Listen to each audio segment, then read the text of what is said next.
Welcome back to my channel. हम लोग graphical method से डिफरेंशिएबिलिटी को कैसे चेक करते हैं। देखो y बराबर sine mod x. Sine x का ग्राफ हमको पता है, जो भी अभी मैंने यहाँ पे जस्ट वीडियो ये हो गया था, इसको दोबारा कर रहे हैं। ये ऐसा लिखा था। तो ये जो साइन एक्स का ग्राफ है तो जनरल ग्राफ है।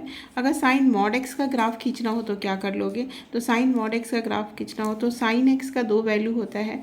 y बराबर मॉड एक्स को कैसे डिफाइन करते हैं हम लोग, जैसे मॉड एक्स बराबर क्या होता है x for x greater than zero and minus x क्या होता है for x less than zero. उसी को हमने साइन एक्स में डाला, तो साइन एक्स तो जैसे हम लोग इधर लिखते तो वैसे ही खींचेंगे, बट नेगेटिव वाला क्या हो जाएगा पॉजिटिव, माइनस माइनस क्या हो जाएगा प्लस, तो ये ऊपर चला जाएगा और ये हो गया।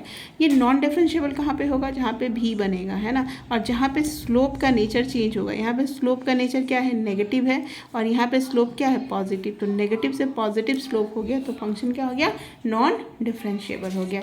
इसके अलावा अगर इसी क्वेश्चन में पूछा जाए y बराबर मॉड ऑफ साइन एक्स, है ना, अगर हो जाए तो क्या कर देंगे, ये है हमारा साइन एक्स का ग्राफ,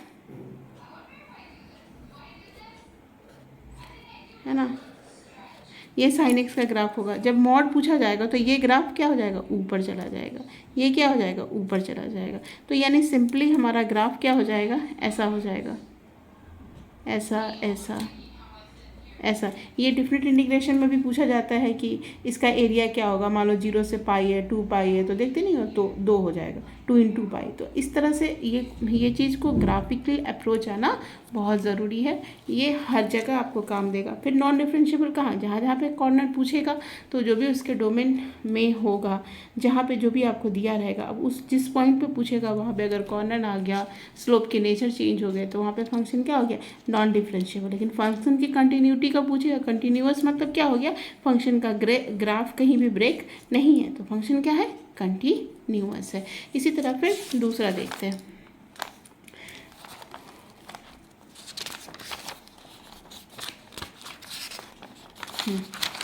देखो ये मान लो कि ये है हमारा लॉगी मॉड एक्स। तो मैंने मॉड एक्स मतलब एक्स का कुछ भी ले सकते हो, negative value and positive value, but log फिर लॉगी मॉड एक्स मतलब एक्स का दोनों वैल्यू ले सकते हैं, बट ये जो लॉग एक्स होता है एक्स के क्या होता है, पॉजिटिव वैल्यू के लिए ही डिफाइंड है। तो अगर नेगेटिव लेंगे तो ये नेगेटिव साइड में, मतलब नेगेटिव नेगेटिव पॉजिटिव होना चाहिए। मतलब लॉग एक्स कैसे डिफाइंड है, लॉग एक्स कैसे डिफाइंड है, ये जो एक्स है ये क्या होना चाहिए, शुड बी ग्रेटर देन 0, है ना, नॉट इक्वल टू, मैंने इक्वल टू का साइन नहीं लिया, मतलब x should be positive. But यहाँ पे अगर मॉड लगा दिए, एक्स में मॉड लगा दे, मान लो एक्स का वैल्यू -5 है, तो मॉड है तो ठीक है ना, तो नेगेटिव साइड में भी वो डिफाइंड हो जाएगा, यानी कि मॉड एक्स मतलब ये नेगेटिव साइड भी ले लेगा।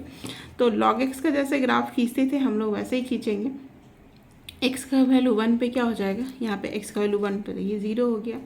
तो ये जो ग्राफ है ये दिखा रहा है क्या, स्लोप। जैसे कि y बराबर कोई भी ग्राफ खींचने से पहले स्लोप का भी सोचना पड़ेगा। y बराबर मान लो log e x का ग्राफ है, तो इसका क्या हो गया, 1/x हो गया dy/dx। तो for x is greater than 0 के लिए, फॉर x अगर x का वैल्यू 1 से कुछ कम होता है, मान लो 1/2 होता है, 1/3 होता है, तो स्लोप क्या होता है, नेगेटिव होता है ना। तो ये जो हम लोग मतलब इसमें अगर 1/2 डाल दो, 1/3 तो y का वैल्यू क्या हो जाएगा, नेगेटिव हो जाएगा, है ना। तो ये हमारा इस तरह से हम लोग इसको करते हैं। बट हमने ऊपर में क्या दे रखा है, पूरा में मॉड दे रखा है, तो जो नेगेटिव वाला चीज़ रहेगा वो क्या हो जाएगा, रिफ्लेक्ट करके पॉजिटिव साइड में आ जाएगा। सिमिलरली इसमें भी जो नेगेटिव का चीज़ है वो रिफ्लेक्ट करके पॉजिटिव में आ जाएगा, क्योंकि ऊपर हमने मॉड रखा है। तो ये 0 से 1 वाले केस में अगर log x का क्या रहता है, मान लो कि 1 सपोज करो 1/10 होता, तो इसका क्या हो जाता माइनस log 10, या log 10 पे होता तो -1 हो जाता। तो नेगेटिव वाला चीज़ क्या हो जाता है, मतलब ऐसे जो चीज़ जा रहा था वो क्या हो जाएगा, पॉजिटिव हो जाएगा, जो चीज़ ऐसे जा रहा था वो नेगेटिव हो जाएगा।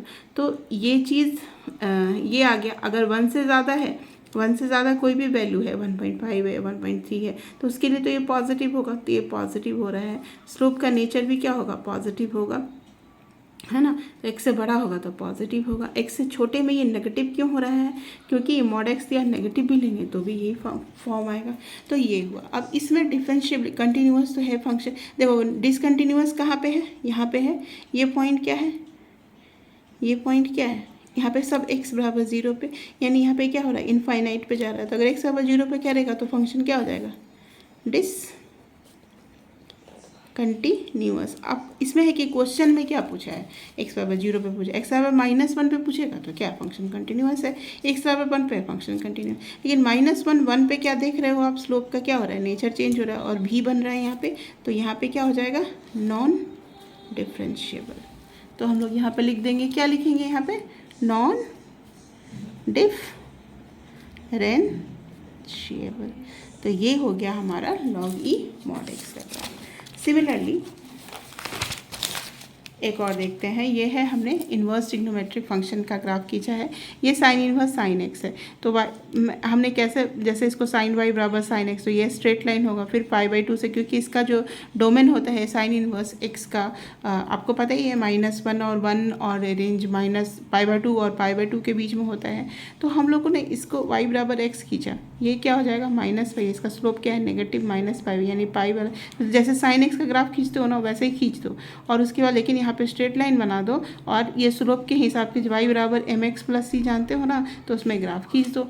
अब इसमें अगर तुमसे क्वेश्चन पूछा जाए साइन इनवर्स 5 क्या है, मान लो साइन 10 पूछ दिया, तो 10 किधर है, 10 है, तो 3.14 होता है पाई, और 3 पाई यानी 3 पाई से ज़्यादा वाला कोई पॉइंट होगा वहाँ पे जाएंगे, तो वहाँ पे हम देख लेंगे कि कैसा ग्राफ बन रहा है, तो उस हिसाब से वो वैल्यू हो जाएगा।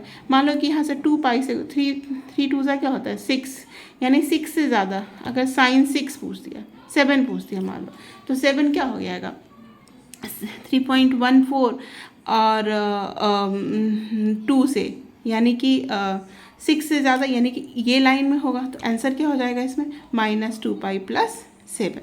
तो वैसे ही जो भी, जैसे साइन इनवर्स साइन 5 लिखा है, तो साइन इनवर्स साइन 5 कहाँ आएगा 5, तो 5 मतलब क्या हो जाएगा तुम्हारा, पाई मतलब 3.15, यानी 1.5 × 1.5, ये हो गया हमारा 3π/2, यानी कि इस यहाँ पे आएगा, तो देखो ये यहाँ पे आएगा, मतलब इससे ज़्यादा आएगा, तो ये इस लाइन पे आएगा, तो इसको लिख सकते हैं -2π/6, तो 2π + x है, तो x की जगह 5 लिख दिए। तो ऐसे ही हम लोग सारे कुछ डोमेन और रेंज को देख के निकालते हैं। लेकिन फंक्शन की कंटिन्यूटी पूछी जाएगी, तो फंक्शन कंटिन्यूअस है, डिसकंटिन्यूअस कहाँ पे है, तो यहाँ पे डिसकंटिन्यूअस है, 3π/2 पे डिसकंटिन्यूअस है, जहाँ जहाँ भी बन रहा है वहाँ पे फंक्शन क्या है, डिसकंटिन्यूअस है। यहाँ पे भी, तो वो आपको जैसा क्वेश्चन रहेगा उस हिसाब से आप आंसर कर